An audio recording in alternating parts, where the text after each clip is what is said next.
Hello, my name is Ravi Vij. I'm from My Cancer Haven, and today we're in the Conversation with Cancer Experts series. Have one of the luminaries of myeloma, Dr. Saad Usmani, who's chief of the myeloma service at Memorial Sloan Kettering Cancer Center, uh, and he presented this phase 3 trial of daratumumab with VRD versus VRD alone in transplant ineligible patients, the CEPHEUS study. We're honored to have him on the program as the person who presented the data. And welcome, Saad. It's a pleasure to be here, Ravi. Thank you for having me. So, Saad, could you just for our audience lay the background of what issue this study is trying to address? Certainly. So the study is focused on the transplant ineligible or deferred patient population. And, as you know, for the patients in this category, who tend to be 70 or older, we have historically utilized triplets like BRD.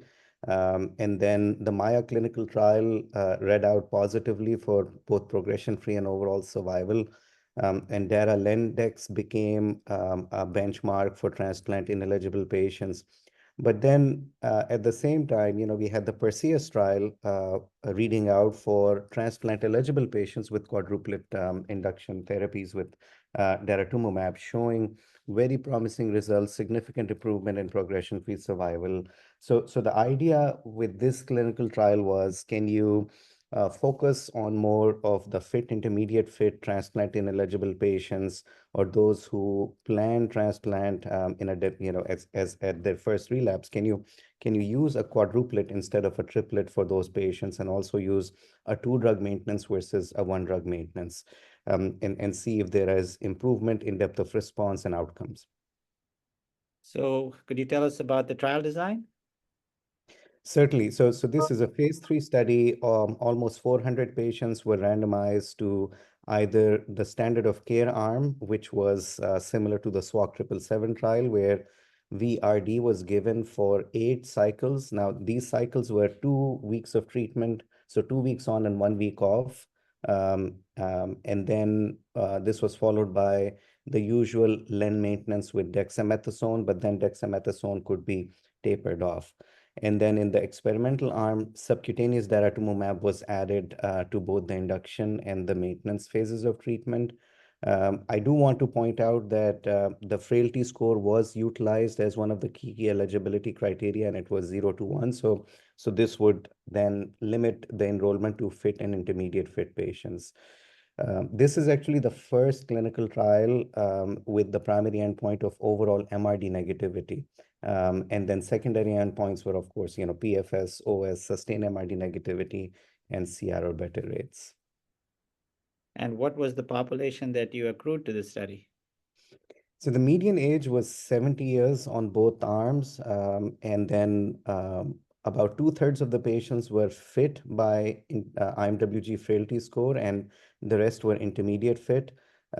More than, uh, um, almost 3/4 of the population was transplant ineligible, and the others were transplant deferred. High-risk patients by ISS stage made up about 28 odd percent, and by cytogenetics about 13% of this population. So mostly, even in the transplant ineligible or deferred population, this was a little different population than, say, the Maya clinical trial. These were more fit, intermediate fit patients. And what did you achieve on the primary endpoint?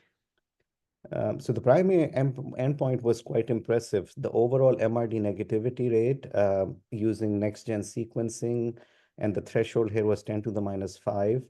61% MRD negativity achieved in the Dara VRD arm compared to 39.4%. And if we look at the CR or better rates, 81 versus 61 odd percent. And so this was, quite remarkable to see in this patient population. And how did things go over time?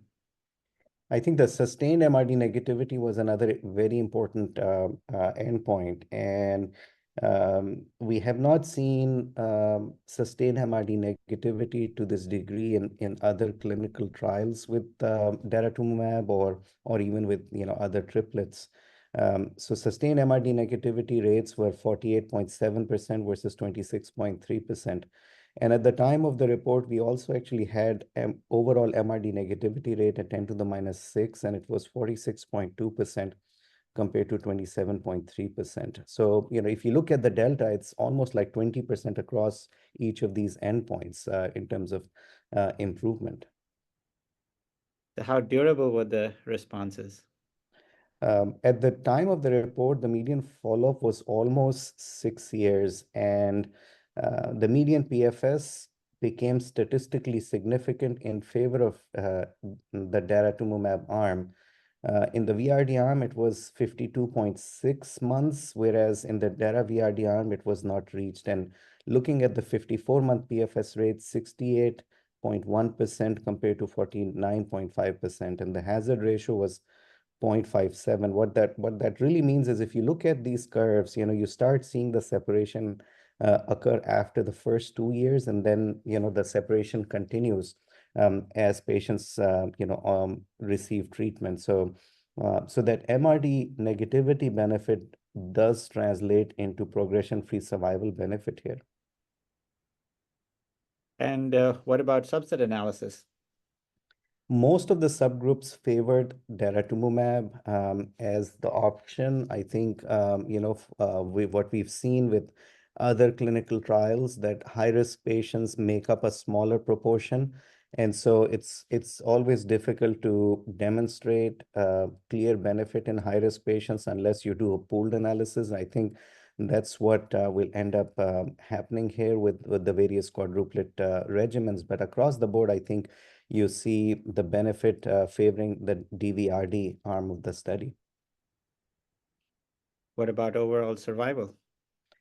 So it's still immature, but you're starting to see a trend after 3 years of follow-up with OS, the DVRD arm showing a bit of a trend.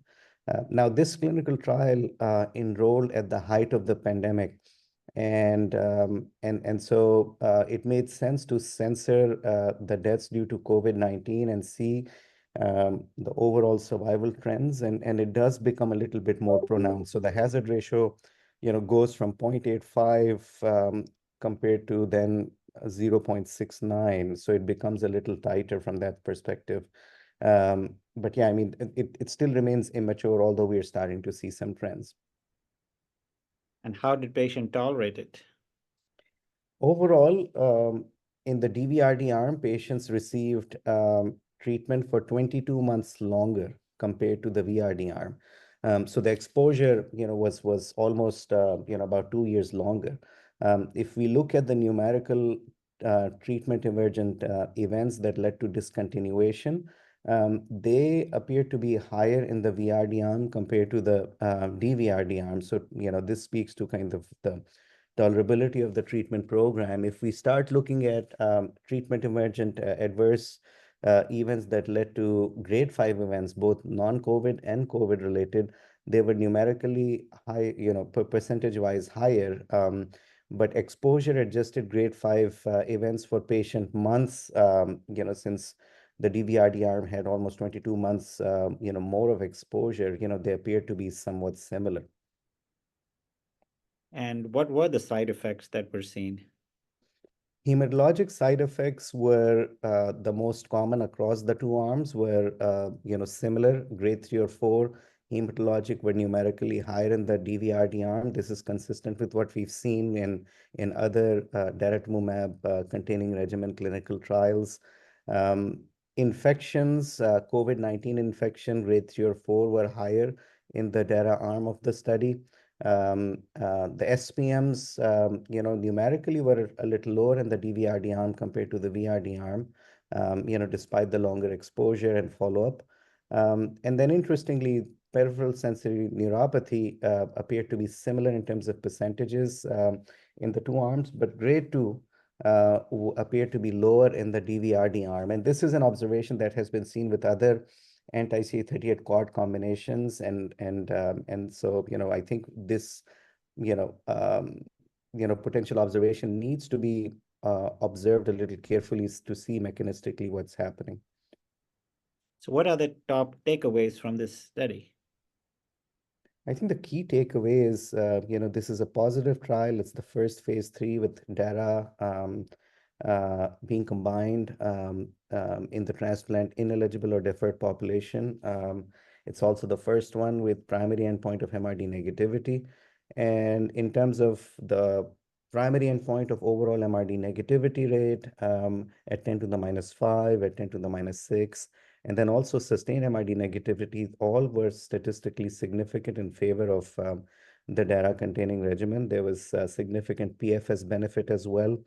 And this combination, I think, just supports the change in standard of care that we're seeing. I think both the transplant ineligible and the transplant eligible patient populations would benefit from quadruplet induction regimens, and there obviously remains a place for the DRD regimen for the older myeloma patients. And I think this is where I think Ravi, you and I will probably have to, come up with algorithm or game plan to manage our patients, because I think there are going to be patients who may not tolerate the quads, and for them, my like regimen may make more sense, I guess. So can you speculate on what proportion of patients overall with myeloma would be candidates for a quadruplet that are either not going to transplant or transplant ineligible?